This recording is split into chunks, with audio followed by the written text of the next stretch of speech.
ইতিমধ্যেই ব্যাংকের বেহাল অবস্থা, বাজেটে প্রতিকারের কথা থাকলে এই দুর্নীতির কারণে সরকারের ভাবমূর্তি বিঘ্নিত হচ্ছে। হয়তো ওনার ধারণা ছিল না যে কোনটা সাবমেরিন জাহাজ, কোনটা যুদ্ধ জাহাজ আর কোনটা সাবমেরিন কেবল। হয়তো তার জ্ঞানের অভাবের কারণে সেই সময় উনি সাবমেরিন কেবল নিতে চান নাই। মাননীয় স্পিকার, আসসালামু আলাইকুম সম্মানিত দর্শক শ্রোতা, আজকের এই ভিডিওটি অনেক গুরুত্বপূর্ণ। আপনাদের অনুরোধ করতে চাচ্ছি সম্পূর্ণ ভিডিওটি মনোযোগ সহকারে শুনবেন এবং দেখবেন। আজকে সংসদে যে বিষয় নিয়ে আলোচনা করা হয়েছে আপনারা শুনলে পুরাই অবাক হয়ে যাবেন। প্রধানমন্ত্রী শেখ হাসিনা হেসে দিয়েছেন কথাগুলো শুনে। সম্মানিত দর্শক শ্রোতা, সংসদে এমন কি নিয়ে আলোচনা হলো চলুন আমরা দেখে আসি। আপনারা মনোযোগ সহকারে দেখতে থাকুন। আমার বড় ভাই সাবেক অর্থমন্ত্রী প্রয়াত আবুল মাল আব্দুল মুহিত বিভিন্ন প্রতিকূল পরিবেশে মাননীয় প্রধানমন্ত্রী শেখ হাসিনার পরামর্শে অনেক চমক বাজেট দিয়েছেন। ইতিমধ্যেই ব্যাংকের বেহাল অবস্থা, বাজেটে প্রতিকারের কথা থাকলে জনমনে আস্থা ফিরিয়ে আনা সম্ভব হতো। বরং কালো টাকাকে শতকরা 15 ভাগ কর দিয়ে সাদা করার ঘোষণায় যারা সৎ করদাতা তারা হতাশ হয়েছেন। কালো টাকা সাদা করার সুযোগের পরিমার্জন অবশ্যই প্রয়োজন বোধ করি। মাননীয় স্পিকার, আমাদের রাজস্ব বৃদ্ধি একটি বড় চ্যালেঞ্জ। 17 কোটি মানুষের দেশে মাত্র 30-32 লক্ষ লোক আপনার কর দেয়। পার্শ্ববর্তী দেশসমূহের তুলনায় এটি সর্বনিম্ন, মাত্র 7.6 ভাগ। এই অবস্থার পরিবর্তনের জন্য প্রয়োজন যুগান্তকারী পদক্ষেপ। গতানুগতিক পথে এই পরিবর্তন সম্ভব নয়। আমি প্রস্তাব করেছিলাম করের আওতা বাড়ানোর জন্য জারি ন্যাশনাল আইডি থাকবে, তাকেই বছর শেষে তার আয় ব্যয়ের হিসাব দিতে হবে। এই আয় ব্যয়ের মধ্যে গিফট অনুদান লিপিবদ্ধ থাকবে। যারা আয়কর দেওয়ার উপযুক্ত তারা আয়করের আওতায় আসবে। এই ডিজিটাল বাংলাদেশে এটা করা মোটেও অসম্ভব নয়। এটা করা গেলে 30-32 লক্ষের পরিবর্তে 2-3 কোটি লোক করের আওতায় আসবে এবং রাজস্ব আয়ও কয়েক গুণ বৃদ্ধি পাবে বলে আমি বিশ্বাস করি। তার ফলে সরকারকে অধিক পরিমাণ ব্যাংক ঋণ নিতে হবে না। আমার বড় ভাই সাবেক অর্থমন্ত্রী প্রয়াত আবুল মাল আব্দুল মুহিত বিভিন্ন প্রতিকূল পরিবেশে মাননীয় প্রধানমন্ত্রী শেখ হাসিনার পরামর্শে অনেক চমক বাজেট দিয়েছেন। যেমন জেন্ডার বাজেটিং, জেলা বাজেট, শিশু budget, decentralisation of budget, public private partnership ইত্যাদি প্রবর্তন করে জনগণের আস্থা গ্রহণযোগ্যতা ধরে রাখতে পেরেছিলেন। অফশোর ব্যাংকিং চালু করার জন্য সরকারকে ধন্যবাদ। তবে বিদেশ থেকে পাচারকৃত টাকা ফেরত আনার জন্য ব্যাপক প্রচারণা প্রয়োজন। বৈধ পথে রেমিটেন্স বাড়ানোর জন্য অর্থ বিষয়ক সংসদীয় কমিটি স্মার্ট কার্ড চালু করার সুপারিশ করেছেন। তা গ্রহণ করলে রেমিটেন্স বাড়বে এবং প্রবাসীদের পরিবারকে শুধু সম্মান নয়, তাদের হয়রানিও কমবে। মাননীয় স্পিকার, মাননীয় প্রধানমন্ত্রী উন্নয়নের গতি প্রকৃতি গত 16 বছর ধরে যেভাবে ধরে রেখেছেন তা বিশ্বের বিস্ময়। বর্তমানে তার এই প্রবৃত্তি ধরে রাখার প্রধান প্রতিবন্ধক হচ্ছে দুর্নীতি। এই দুর্নীতির কারণে সরকারের ভাবমূর্তি বিঘ্নিত হচ্ছে। এই দুর্নীতির কারণে প্রকল্পগুলি যথাসময়ে শেষ হয় না। তার ফলে খরচ বাড়ে, জনগণের আপনার হয়রানি বাড়ে। আমলাদের একটি অংশ দুর্নীতিপরায়ণ হয়ে উঠেছেন এবং তাতে জনগণের হয়রানি বাড়ছে। এই অল্প সংখ্যক দুর্নীতিপরায়ণ আমলাদের জন্য সারা আমলাতন্ত্র বদনামের ভাগিদার হচ্ছে। মাননীয় প্রধানমন্ত্রী দুর্নীতির ক্ষেত্রে জিরো টলারেন্স নীতি ঘোষণা করেছেন।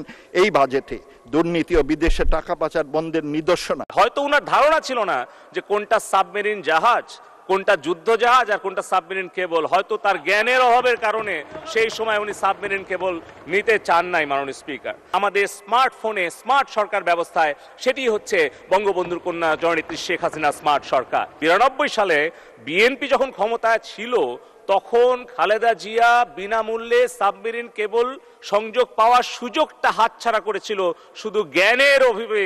72 সালে ইউনিভার্সাল পোস্টাল ইউনিয়নের সদস্যপদ গ্রহণ করেন বঙ্গবন্ধু। 73 ইন্টারন্যাশনাল টেলিকমিউনিকেশন ইউনিয়নের সদস্যপদ গ্রহণ করেন বঙ্গবন্ধু।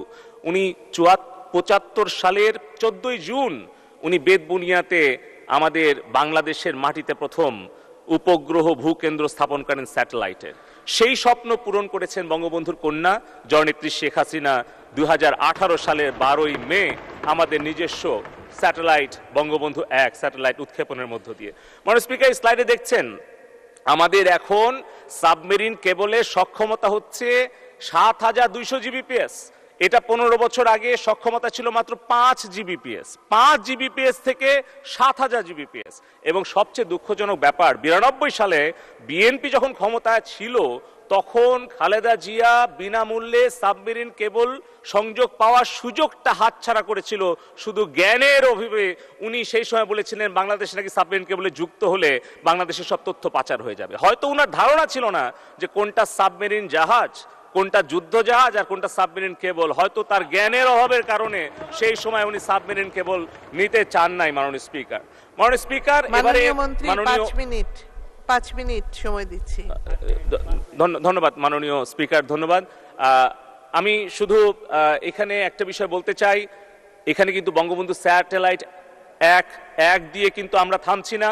মাননীয় স্পিকার, মাননীয় প্রধানমন্ত্রী বিগত দ্বাদশ জাতীয় সংসদ নির্বাচনের আগে উনি স্মার্ট বাংলাদেশ রূপকল্পে ঘোষণা করেছেন আমাদের এখন কমিউনিকেশন এন্টারটেইনমেন্ট স্যাটেলাইটে 40টা বাংলাদেশের টেলিভিশন, এখন এই যে বিটিভি, সংসদ টিভি এবং প্রাইভেট চ্যানেল সবগুলো কিন্তু বঙ্গবন্ধু স্যাটেলাইট 1 দিয়ে চলছে। এমনকি বিদেশি 20টি স্যাটেলাইট চলছে। মাননীয় প্রধানমন্ত্রী বলেছেন ভারত, নেপাল সহ পার্শ্ববর্তী যতগুলো দেশ, ভুটান, সবাইকে আমাদের বঙ্গবন্ধু স্যাটেলাইট 1-এর কমিউনিকেশন সাপোর্টটা দিতে, এবং আমরা সেটাও দিচ্ছি মাননীয় স্পিকার।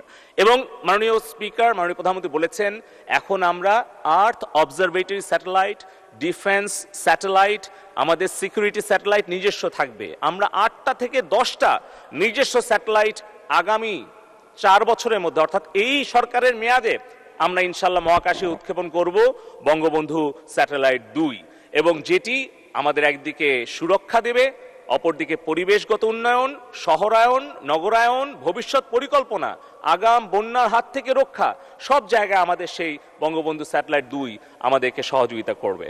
মাননীয় speaker, social obligation fund BTRC, যে বিটিআরসি থেকে 2000 সালে যেটি মাননীয় প্রধানমন্ত্রী জননেত্রী শেখ হাসিনা নিজে প্রতিষ্ঠিত করেছিলেন বঙ্গবন্ধুর কন্যা, সেই বাংলাদেশ টেলিকমিউনিকেশন রেগুলেটরি কমিশন আমাদের সরকারের রাজস্ব আয় দিয়েছে। 2000 সালে জননেত্রী শেখ হাসিনার প্রতিষ্ঠিত বিটিআরসি 73,000 কোটি টাকা রাজস্ব দিয়েছে, যেটা আমাদের শিক্ষা, স্বাস্থ্য সব খাতে হচ্ছে। এবং আমাদের সোশ্যাল অবলিগেশন ফান্ড থেকে আমরা 117টি চর, দ্বীপ, দুর্গম অঞ্চলে বঙ্গবন্ধু 1 স্যাটেলাইট থেকে আমরা শিক্ষা, স্বাস্থ্য সেবা প্রদান করছি। মাননীয় স্পিকার, আমরা 2041 সালের স্মার্ট বাংলাদেশের অভিযাত্রায় 4টি স্তম্ভ আমরা মাননীয় প্রধানমন্ত্রী জননেত্রী শেখ হাসিনার কাছ থেকে পেয়েছি। এই 4টি স্তম্ভের ওপরেই 41 সালে গড়ে উঠবে আমাদের বঙ্গবন্ধুর স্বপ্নের সোনার বাংলার আধুনিক রূপ, একটি অন্তর্ভুক্তিমূলক উদ্ভাবনী স্মার্ট বাংলাদেশ। আমাদের স্মার্ট নাগরিকরা শুধুমাত্র উচ্চশিক্ষিতই হবে না, শুধুমাত্র আর্থিকভাবে সচ্ছলই হবে না, তারা হবে প্রগতিশীল, তারা হবে অসাম্প্রদায়িক, তারা হবে সৃজনশীল, উদ্ভাবনী, দেশপ্রেমিক, মুক্তিযুদ্ধের চেতনায় উদ্বুদ্ধ, যারা নারী পুরুষের বিভেদ করবে না, যারা ধনী দরিদ্রে বৈষম্য করবে না, সেই রকম সমস্যা সমাধানকারী উদার মানসিকতা নিয়েই গড়ে তুলতে চান মাননীয় প্রধানমন্ত্রী শেখ হাসিনা একটি স্মার্ট প্রজন্ম। স্মার্ট অর্থনীতি হবে, সজীব ওয়াজেদ জয় বলেছেন, ক্যাশলেস, যেখানে কোনো ফাঁকি দেওয়ার সুযোগ থাকবে না, যেখানে কোনো ঋণ খেলাপি করার সুযোগ থাকবে না, দেশ থেকে বিদেশে টাকা পাচারের সুযোগ থাকবে না, সবকিছু হবে ট্রান্সপারেন্ট, ডিজিটাল, ইন্টারকানেক্টেড, এবং স্মার্ট সরকার হবে পেপারলেস, করাপশন ফ্রি, ফেসলেস। সরকারের কাছে সেবা চাওয়ার জন্য অফিসে যেতে হবে না, সরকারের সকল সেবা থাকবে আমাদের স্মার্টফোনে, স্মার্ট সরকার ব্যবস্থায়। সেটি হচ্ছে বঙ্গবন্ধুর কন্যা জননেত্রী শেখ হাসিনা স্মার্ট সরকার। আর স্মার্ট সমাজ ব্যবস্থা হবে বঙ্গবন্ধুর সেই বৈষম্য মুক্ত, অন্তর্ভুক্তিমূলক, যেখানে শহর গ্রামের দূরত্ব থাকবে না, নারী পুরুষের বৈষম্য থাকবে না, যার পথটা অনেকটা পেরিয়ে এসছেন জননেত্রী শেখ হাসিনা। 41-এ বঙ্গবন্ধু সেই স্বপ্নের স্মার্ট সমাজ ব্যবস্থা আমরা গড়ে তুলব। প্রিয় দর্শক শ্রোতা, আপনারা বিস্তারিত ভিডিওতে দেখতে পারলেন সংসদ ভবনে কি নিয়ে আলোচনা করা হচ্ছে। প্রধানমন্ত্রী শেখ হাসিনা কিন্তু কথাগুলো শুনে অবাক হয়ে যাচ্ছেন এবং তিনি হেসেও দিয়েছেন। সম্মানিত দর্শক শ্রোতা, সংসদের আজকের আলোচনা আপনাদের সঙ্গে আমি শেয়ার করলাম, আরও শেয়ার করব সামনে। এই সম্পর্কে আপনাদের মতামত ভিডিওর কমেন্ট বক্সে অবশ্যই জানিয়ে দিবেন।